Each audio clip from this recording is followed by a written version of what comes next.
Now, another thing we do, next slide please, I've been working in a public hospital system for 25 years. And I can't help but notice, as I'm sure you do too, whoever controls the dollar has the power. And so if it's a Medicaid patient and the state controls the dollar, the Medicaid patient is kind of told sometimes which providers they can use, and there's only some hospitals that will see a bunch of them, and there's only some physicians that will see them. That Medicaid patient really doesn't have the power. On the other hand, if you have private insurance and you're a woman who's pregnant, a woman's hospital will just cater to you. There's concierge parking, there's a docent as you walk in to tell you where to go to get your lab work, there's a nice gift shop and a flower shop. The therapeutic experience begins when that patient drives up into the driveway. That's how the system conforms when the patient has the power. So, in this proposal, we're going to take this credit and give it to the patient. And that way she can choose the plan she wishes to have. And our goal is that she has the power. And by controlling those resources, the goal is the system will line up to serve her, not a bureaucrat. Now, there's two ways this money can be distributed. It can either be as a per patient enrolled grant to the state, where the state would then distribute to those who are eligible. Or, if the state did not want that responsibility, it would go through the federal government directly to the patient. There are advantages for the state taking on the responsibility, but some may choose not to. And the deposit goes directly to the patient.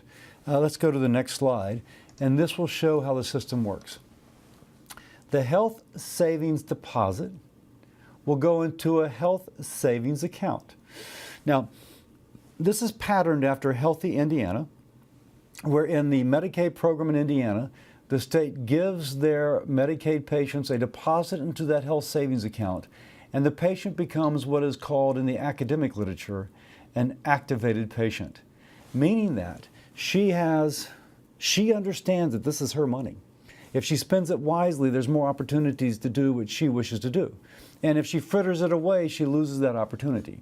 That is what the academic literature tells us will happen, and we think that is an important component of how we approach this. With this deposit in her health savings account, we'll put in health savings account reforms that allow her to use that money. She can either, if you look at the bottom of the graph, if she's a lower income person who has opportunity to have employer-sponsored insurance but does not have a federal income tax liability, she can take her deposit and she can offer it to her employer as the employee's share of an employer-sponsored insurance.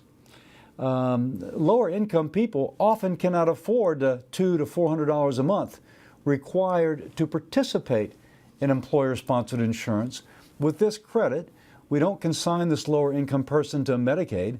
We rather allow her to buy into her employer-sponsored plan.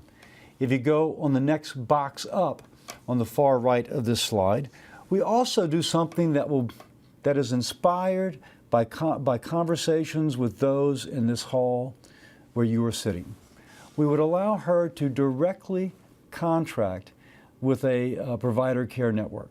There would still be a catastrophic policy on top for hospitalization. But if she wished to go to a direct primary care model and pay a monthly contractual fee to have all her services rendered, she can do that. By the way, that is directly inspired by conversations with some of you sitting in this auditorium where you are sitting now. If you continue to go up, she can buy commercial insurance, which she would probably have to add dollars to the amount of credit she's receiving. Or if she does nothing, if there is a patient doing nothing, the state would have the opportunity to enroll this person into what we call the default plan. They could opt out, but they could be enrolled in an HSA, a catastrophic policy on top with a pharmacy benefit. Think of that schizophrenic living beneath a bridge who will never get his life together enough to get online and fill out a 16-page form to qualify for Obamacare. Under this mechanism, the state could enroll this person unless he decided not to be. So if he wanders out on the highway and is hit by a car, brought to the emergency room, he will have some coverage that will hold society relatively harmless. Ideally, it incentivizes the person who's carrying this coverage to outreach to that schizophrenic to hopefully make his life better. We think there's some incentives in there to do this. But the point being is that he who otherwise cannot have his life together would have it together as regards health insurance. Next slide. The last thing I will mention is giving the patient the power. If there is one central theme to this act, it is my desire that the patient have the power, not a government bureaucrat. And I cannot tell you enough how I think that is so important that our patient have the power, not that bureaucrat. So with this, we give the patient the power of portability. She can move between insurance plans during open enrollment without penalty. If this plan doesn't work, next open enrollment, she moves to another. Secondly, for those with pre-existing conditions, they can have, with continuous coverage, there's no medical underwriting. By the way, under all these premiums, we only adjust subsidies and allow insurance companies to adjust premiums based upon age and geographic area, not on gender or pre-existing conditions. And if this person with a pre-existing condition, or excuse me, a kind of developing condition, wishes to move to another insurance plan, they can during the open enrollment system. Lastly, we also would require providers to publish their cash prices. A friend of mine who's probably in the auditorium, Marcy Zwelling, once pointed out to me that what it costs to pay the cash price for a Chem 20 is often less than the deductible when your insurance company pays for it.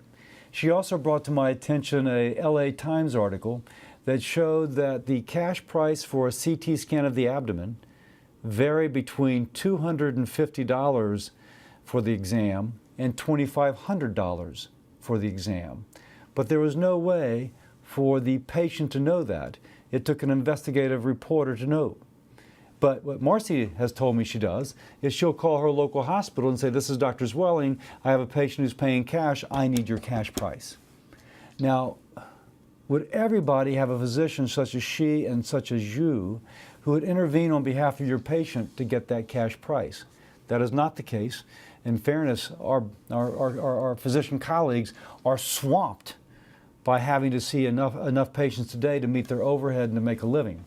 What this does would require those cash prices to be published so that the patient could look and say, my doctor ordered a CT scan. Let me use my smart app. I get on my smartphone, use my app, you scan the QR code, and boom, it tells you, oh, it's $250 here, it's $2,500 there. We think that gives power to the patient to make the decision that is best both for her health and her pocketbook, which is, by the way, almost the definition of an activated patient. We think it's a good plan. So let me finish. Thank you for listening. And during the presentation by video, I'm sorry that I could not be with you, but thank you for the invitation to address you in this fashion. I want to credit the people who are working with me, Jillian Rogers and Anna Aguilar, who if there's more pizzazz to this video presentation than normally would be a talking head going over his PowerPoint slide, it is because of the two of them. And lastly, I want to thank you, because you are front line in giving the patient the power. And your voice has been heard. And what we present today is the result of many conversations with physician colleagues, again, many of whom are sitting with you in that auditorium. So if the Supreme Court rules against the administration in King versus Burwell, and there is a plan advanced which is called the Patient Freedom Act, you can summarize it to your colleagues by saying that we give the patient the power by first lowering cost. We lower costs by repealing Obamacare mandates and penalties, returning power over insurance back to the states, and giving the patient the power of knowledge, of portability, of protection against the development of a pre-existing or interim developing medical condition, and the power of price transparency. And if it passes, congratulate yourself, because you are the ones who gave the ideas, and you will be the ones who are contacting your members of Congress and your senators, encouraging them to vote for this, which gives the patient the power, not a government bureaucrat. Thank you for listening.